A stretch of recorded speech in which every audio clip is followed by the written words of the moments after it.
Okay, welcome back to the channel. It's October 2nd, about 5 a.m. I just came in from a shift, and there's a couple things I want to talk about today. One of them is, first of all, I spoke to one of my coworkers who said that my rants are a little too long. So perhaps they are, perhaps they're not. I'm going to try to keep these a little bit more brief or a little bit more to the point. So thank you for that feedback.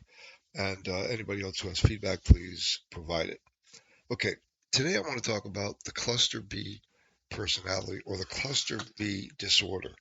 Now, the cluster B personality disorder is what I was told by my last girlfriend that she suffered from. Now, I was warned by her probably I shouldn't want to be involved with her. Well, obviously I wasn't paying attention to that, but she did warn me, so to her credit, uh, that's in her column.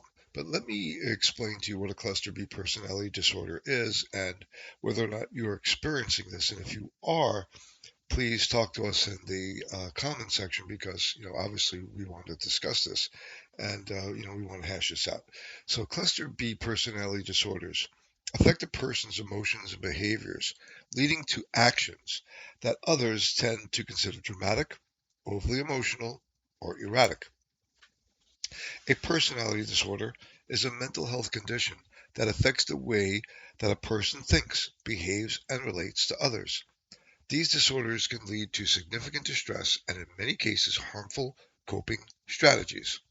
I'm going to interrupt the definition by saying, let's see, Adderall, Xanax, copious amounts of alcohol per day. Probably not a good idea for a person with a mental health disorder of this nature. But let me go on. These disorders can lead to significant distress and, in many cases, harmful coping strategies. People with cluster B disorders typically have trouble regulating their emotions and struggle to maintain relationships. More to that in a moment. The National Institute of Mental Health suggests that around 9% of people in the United States meet the criteria for personality disorder. There are 4 types of cluster B personality disorders, each with a different set of diagnostic criteria and treatment, none of which this girl is getting, by the way. Antisocial personality disorder. Yes. Borderline personality disorder. Yes. Histrionic personality disorder. Yes. Narcissistic personality disorder. Yes. So this girl checks off all 4 boxes. So you're asking me, Steve, why didn't you run? Well, ultimately, I did run. But the reason I didn't run are the circumstances that surrounded this relationship that included my son, my daughter, and a host of circumstances I can't necessarily get into right now. But let's just say that I wanted to make it work for them as much as I wanted to make it work for me. But ultimately, I stayed in it too long because I wanted it to work for them too. My kids are 35 and 32, so it's not like they're children. But this relationship stemmed from a friendship that this girl had with my kids that started when this girl was 39, and I think my son was around 20. So just think of the red flag here. A 39-year-old girl wants to become best friends with my son, who's 18, 19 years old. And I was obviously highly suspicious of this, but I don't know. It seemed to benefit him, so I let it go. Anyway, let's go back to this personality disorder. Antisocial personality disorder. Cursing out everyone who's driving on the left of her, the right of her, in front of her, behind her, someone who wants to make a turn, someone who wants to leave the parking lot, someone that's not going fast enough. This girl cursed every single person that was around her vehicle. And the problem driver was her. Borderline personality disorder. Well, she defined herself as a borderline, and I kind of ignored it. Histrionic personality disorder. Oh, yeah, plenty of that. Narcissistic personality disorder. For some reason, she denied this. So, the cluster B is a very dangerous person.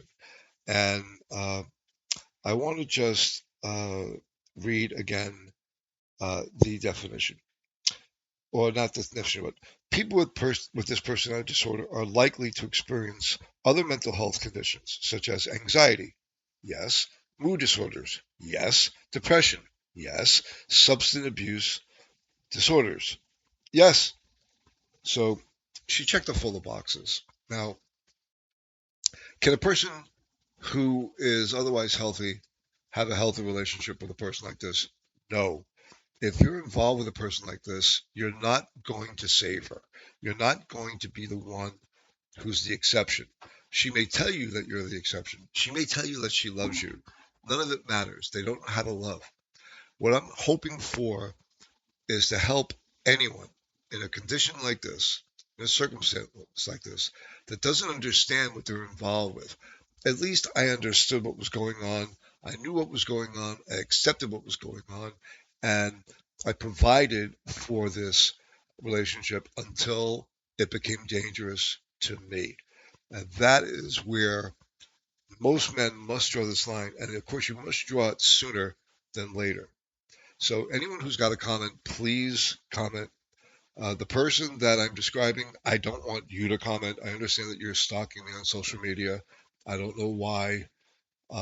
You shouldn't. We shouldn't be involved with each other.